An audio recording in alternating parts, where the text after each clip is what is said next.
Hola a todos, en este video vamos a hablarles sobre el protocolo USB y el módulo USB-FS de PSOC. Mi grupo de trabajo está conformado por Sebastián Muñoz, Lizeth Ruiz y quien les habla, Gabriela Portilla. Pero bueno, ¿qué es el protocolo USB? Es un protocolo de conexión que permite enlazar múltiples periféricos a un mismo dispositivo electrónico. Generalmente este dispositivo es un computador, con el fin de intercambiar datos, generar operaciones o en algunos casos cargar dispositivos. Para poder entender un poco mejor este protocolo es importante tener claros ciertos conceptos. El primero de ellos es el host. Este es un dispositivo maestro que inicia la comunicación. En este caso podemos decir que es el computador mismo. Este tiene la misión de hacer la interfaz entre el computador y los diferentes dispositivos que se conecten. Incluye tanto el software como el hardware sobre el cual se va a sostener el USB. Adicionalmente, el host gestiona el sistema y los recursos del bus como el uso de la memoria del sistema, la asignación del ancho de banda del bus y la alimentación del mismo. También ayuda al usuario con la configuración automática de los dispositivos conectados, reaccionando cuando también se desconectan. El segundo concepto es el de periféricos o función. Estos son los dispositivos externos que se van a conectar. Pueden ser de entrada, de salida o de entrada y salida. Y por último tenemos el HV. Este es un dispositivo que contiene uno o más conectores o conexiones internas. Es decir, permite varias conexiones multiplicándolas cuando se requiere. Está compuesto por dos partes: el controlador, que supervisa las funciones que éste desempeña, y el repetidor, que analiza, corrige y retransmite la información que llega al HV hacia los puertos del mismo. ¿Qué tipos de dispositivos podemos conectar al USB? Entonces, estos son los periféricos. Como mencioné anteriormente, son de tres tipos: entrada, salida o entrada y salida. Entre los que son de entrada podemos tener, por ejemplo, teclados, los mouse, señaladores, micrófonos o cámaras.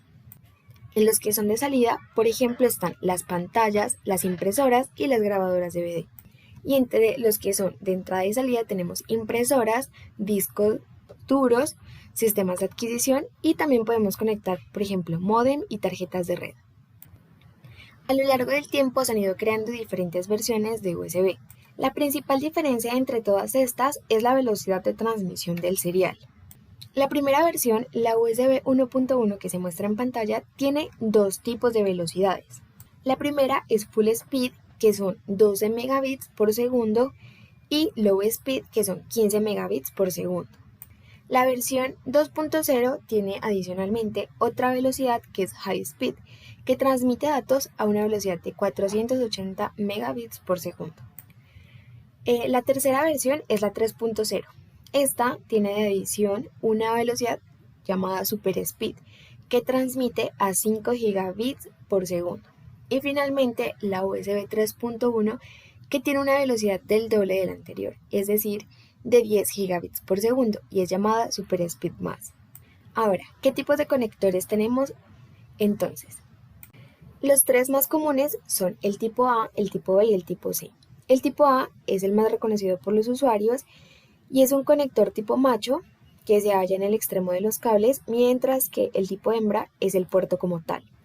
Este es muy útil, o bueno, mejor dicho, es utilizado en dispositivos que no requieren demasiado ancho de banda, como son un teclado, un mouse o una cámara. El tipo B es un poco más pequeño, como se observa, y este es utilizado en dispositivos de alta velocidad, por ejemplo, un disco duro o una impresora. Y por último tenemos el tipo C. Este tiene una característica muy particular y es que es reversible, es decir, que no importa el lado por el cual se inserte, funciona de las dos formas, y es utilizado cuando se tiene dispositivos, ya sean anfitrión o huésped, funciona para ambos. Como se observa en la imagen del tipo A y del tipo B, estos tienen 4 canales. El primero de ellos es la fuente de alimentación de 5 voltios, el segundo es un canal de transmisión de datos, al igual que el tercero, y el último es la conexión a tierra.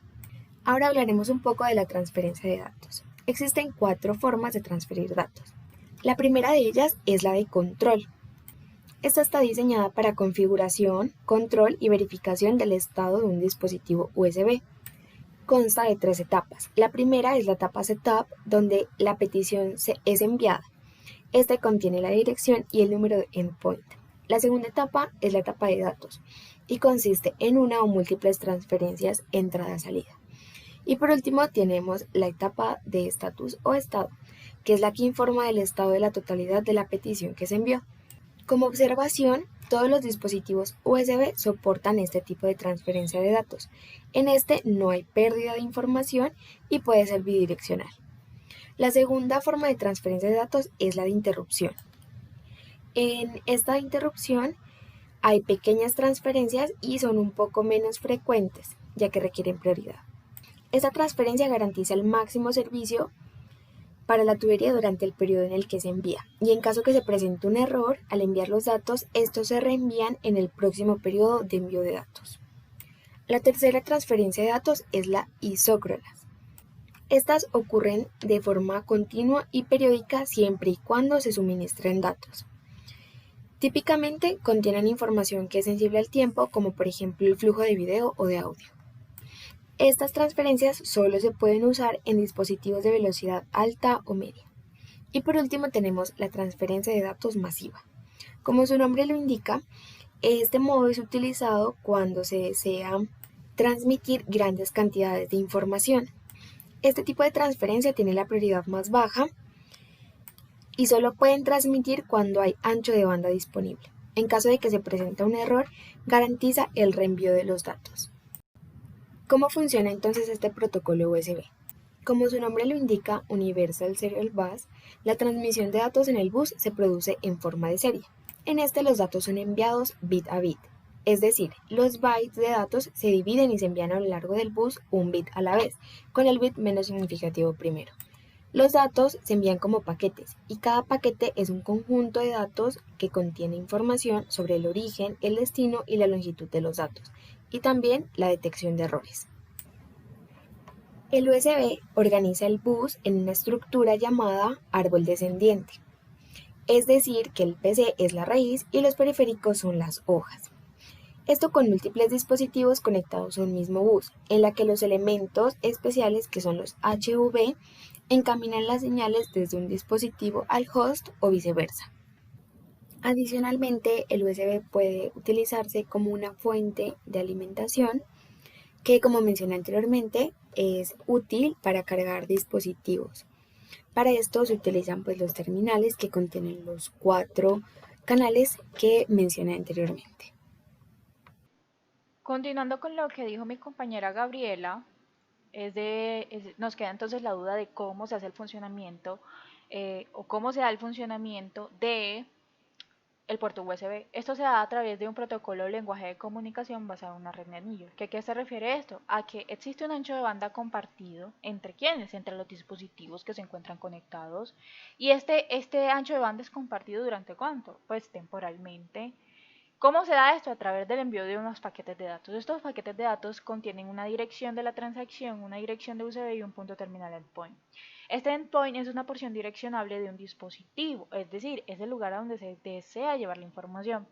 Estos tres ítems lo que nos sirven es para que sea utilizado por el host y el software para determinar por qué tubería viajan los datos. ¿A qué se refiere con tubería? Se refiere entonces a la ruta de los datos entre el punto final y la parte asociada del software de control. Ahora bien, ¿realmente cómo se hace el funcionamiento? Resulta que cuando el host desea comunicarse con algún dispositivo, lo que hace es emitir una señal. Esta señal va a ser realmente un paquete de datos que contiene la dirección del dispositivo que se desea, por ejemplo el de estos, y va a estar cifrada en 7 bits. Va a estar en 7 bits. Ahora bien, esta misma misión lo que se va a dar es cada 1 milisegundo. En este intervalo de tiempo le va a permitir al dispositivo responder. ¿Cómo va a responder o cómo se va a comunicar?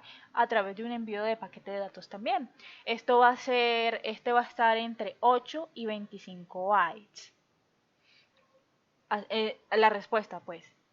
Ahora bien, si no se reconoce la dirección de la que el PC está ordenando en los 7 bits, entonces lo que hace es que se envían los datos a otros dispositivos.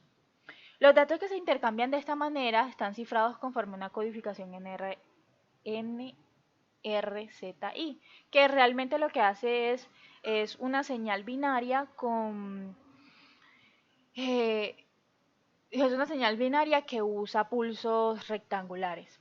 Entonces, ya cuando es reconocido el dispositivo, cuando el PC envía su paquete de datos, el dispositivo es reconocido, el dispositivo envía de regreso su paquete de datos, el PC regresa un paquete de datos donde confirma que se ha recibido bien el paquete de los datos. Ahora bien, es importante resaltar que como la dirección está cifrada en 7 bits, se pueden conectar hasta 128 dispositivos de manera simultánea en el mismo puerto, que en realidad es recomendable usar 127, ya que la primera dirección, la dirección 0, está reservada. Ahora bien, funcionamiento. Cuando se hace la detección de un nuevo elemento. Cuando un dispositivo está conectado al host eh, o se está agregando un nuevo elemento, esto lo que hace es identificar que exista un cambio de tensión entre las terminales de más y de menos. Esta es la acción 1. La acción 2, ¿qué sería? Que se envíe entonces una señal durante 10 milisegundos y después suministrarle suministro de corriente en el bus, en GND y B-bus. Esta corriente es de hasta 100 miliamperios. Luego lo que hace es que el dispositivo se apodera de la dirección predeterminada que va a ser la dirección 0, como dijimos ahorita que estaba reservada, y es por eso en este momento se utiliza la dirección 0. Luego, ¿qué se hace? Se hace una segunda etapa donde esta segunda etapa corresponde a la dirección definitiva. Esta dirección, primero, identifica las direcciones de otros dispositivos para ver en dónde se puede pues, cuál dirección se le puede asignar al nuevo dispositivo. Y finalmente, cuando ya están identificadas todas, se asigna una dirección y se carga el driver adecuado. ¿Qué hace el driver? Es el encargado de hacer el encaminamiento de los paquetes en el bus. Entonces, ya de manera resumida, es eso.